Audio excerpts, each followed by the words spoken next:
Meus amigos, que a paz de Jesus permaneça em nossos corações. No tema Os Grandes Benfeitores da Humanidade, entre eles destacamos a figura de Allan Kardec, que em abril agora de 2014, a sua obra O Evangelho segundo o Espiritismo está completando 150 anos. No último programa, nós já estávamos abordando o tema Os Bastidores de O Evangelho segundo o Espiritismo. Vamos continuar, ver o que está por trás da organização desta obra. Convido vocês para que, passo a passo, penetremos no Evangelho segundo o Espiritismo, vamos descobrindo os seus segredos, vamos descobrindo, em essência, o que ele verdadeiramente veio nos trazer. Então, a quarta parte que nós vamos desenvolver, já com relação ao nosso último programa, é o significado da obra. Qual o significado do Evangelho? No fundo, o que ele verdadeiramente significa ou o que ele quer nos trazer, em essência. Olha como a espiritualidade define: um raio de sol. O novo livro, uma doutrina cuja moralidade resplandecerá como um raio de sol. É uma luz. É a luz que chega, antes de tudo, com a força de consolar, de aliviar o homem cansado. Nada mais é do que a materialização daquela mensagem dita pelo Mestre Jesus. Vinde a mim, todos que se encontram aflitos e sobrecarregados, que eu vos aliviarei. Tomai sobre vós o meu jugo e aprendei de mim, que sou manso e humilde de coração. Encontrarei repouso para as vossas almas. Daí, o Evangelho segundo o Espiritismo é esse raio de sol que traz consolo, que traz repouso. Olha, diz a espiritualidade, aí está o Espiritismo tal qual ele é. O verdadeiro Espiritismo, onde se encontra a verdadeira doutrina ensinada pelo Cristo. O Espiritismo é a única tradição verdadeiramente cristã. A única instituição verdadeiramente humana e divina. O Espiritismo, instituição humana, através dos médiuns e os colaboradores da doutrina espírita, e divina, através da corte da espiritualidade que trabalha sobre a orientação do Espírito de verdade, que é Jesus, o guia, protetor e governador do nosso planeta. Quando a obra saiu, muitas bibliografias, muitas referências foram feitas a esta obra. Eu destaquei uma de André Pesani, da cidade de Lyon, que era amigo do codificador e talvez o maior erudito da época da codificação. É tão interessante o seu André Pesani, que o próprio Allan Kardec se utiliza dele quando tinha dúvidas nas traduções. Por exemplo, para explicar aquela frase, do ninguém pode seguir o Cristo se não odiar aos seus familiares, ele interpreta, fazendo uma verdadeira pesquisa, essa palavra odiar como amar menos. Então, como Allan Kardec o cita por 2 vezes no Evangelho segundo o Espiritismo, inclusive faz referência à sua obra, à pluralidade das existências, sobre a reencarnação, então nós vamos nos deter no que informa o senhor André Pesani sobre o Evangelho segundo o Espiritismo. Diz ele, o Espiritismo é uma revelação da revelação, ou melhor, ele é uma revelação daquela revelação do Cristo, ou, em outras palavras, ele é uma continuidade do próprio ensino dado por Jesus. Assim, nós temos as 3 revelações. A de Moisés, que veio nos trazer os 10 mandamentos, e que Allan Kardec trabalha no primeiro capítulo do Evangelho segundo o Espiritismo. Depois nós temos o Cristo, com a segunda revelação, que é todo um desenvolvimento feito na obra do Evangelho segundo o Espiritismo. e o Espiritismo, que é a revelação codificada por Allan Kardec. As 3 revelações são comandadas por Jesus. Moisés é que o inspira, ele, o Jeová ou o Yahvé, o guia protetor do Antigo Testamento. Ele mesmo se faz presente na 2ª revelação, vindo aqui habitar conosco, e ele comanda a 3ª revelação, através de Allan Kardec, como o Espírito de verdade. Então, Allan Kardec ele recebe uma considerável influência, e mais, a obra, o Evangelho segundo o Espiritismo, terá uma considerável influência, porque ela penetrará com mais facilidade no mundo cristão e não cristão, por causa da sua mensagem de moralidade. Olha o que fala a espiritualidade. Esse livro doutrinário terá considerável influência, pois que explana as questões capitais, e não só o mundo religioso encontrará nele as máximas que lhe são necessárias, como também a vida prática das nações aurirá dele instruções excelentes.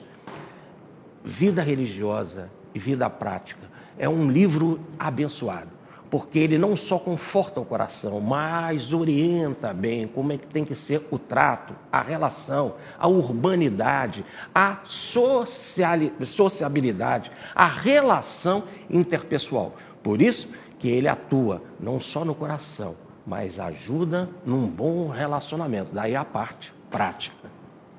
Muito bem. É um bem para a sociedade, verdadeiramente como estavam dizendo. Diz a espiritualidade: teu trabalho é um passo considerável para a frente e abre, afinal, ao Espiritismo, a estrada larga das aplicações proveitosas a bem da sociedade. Então, ele veio para beneficiar. É bem o título que nós damos aqui a essa série de programa, Os Grandes Benfeitores da Humanidade. E a obra O Evangelho, feita por este benfeitor, ou inspirada a este benfeitor, que é Allan Kardec, traz esse benefício. Ora, vamos agora estudar como que foi feita a construção do edifício. Como que o Evangelho foi, podemos dizer assim, arquitetado, planejado e construído. A construção antes de forma espiritual. O edifício começa a libertar-se dos andames e já se começa a entrever sua cúpula, a desenhar-se no horizonte. Ou melhor, agora os andames da construção do Espiritismo vão sendo afastados e a gente já pode ver a cúpula. O que é a cúpula? O Espiritismo cristão. O Evangelho segundo o Espiritismo. A Terra, no momento em que o Evangelho segundo o Espiritismo foi escrito, ela entra numa nova ordem irradiante das esferas. Observe, a dúvida tem que ser destruída. A Terra, arada há muito tempo pelos teus amigos de além-túmulo, agora já pode receber em espírito e verdade a mensagem do Evangelho. As suas populações civilizadas estão prontas para receber a mensagem.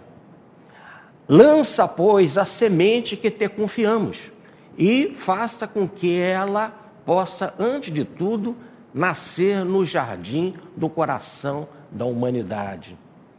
É tempo de que a Terra gravite na ordem radiante das esferas e que saia, afinal, da penumbra e dos nevoeiros intelectuais.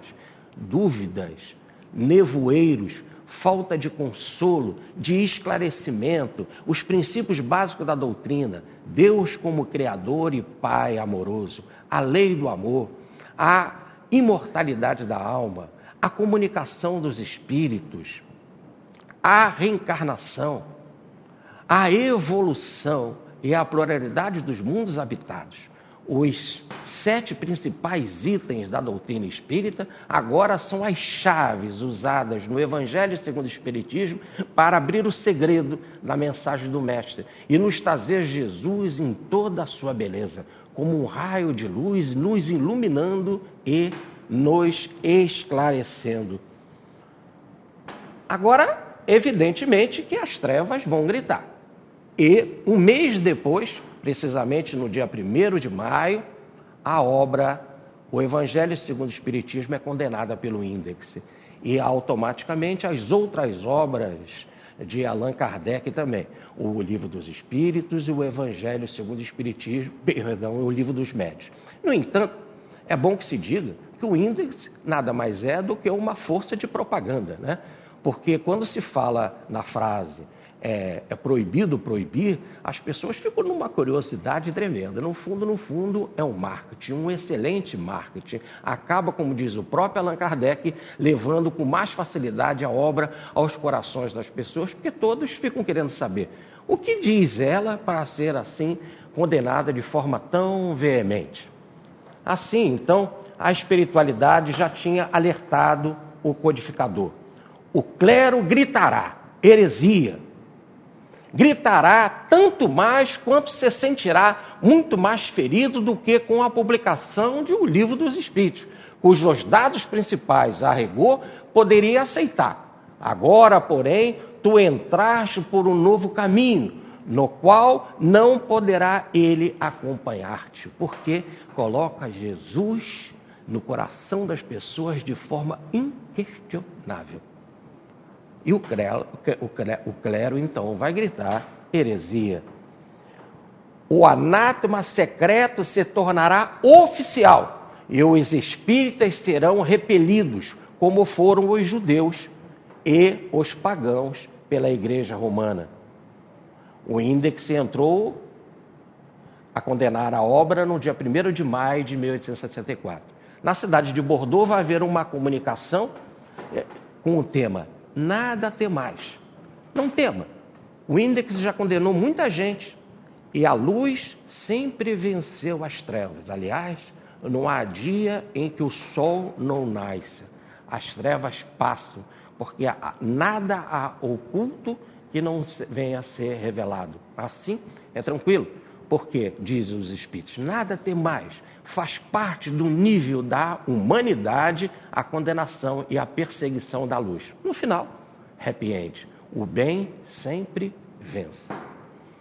Ora, agora passemos para o autor, o codificador. Vamos não só falar agora dos espíritos, mas quem ele era e por que ele foi escolhido para escrever essa obra principal do espiritismo.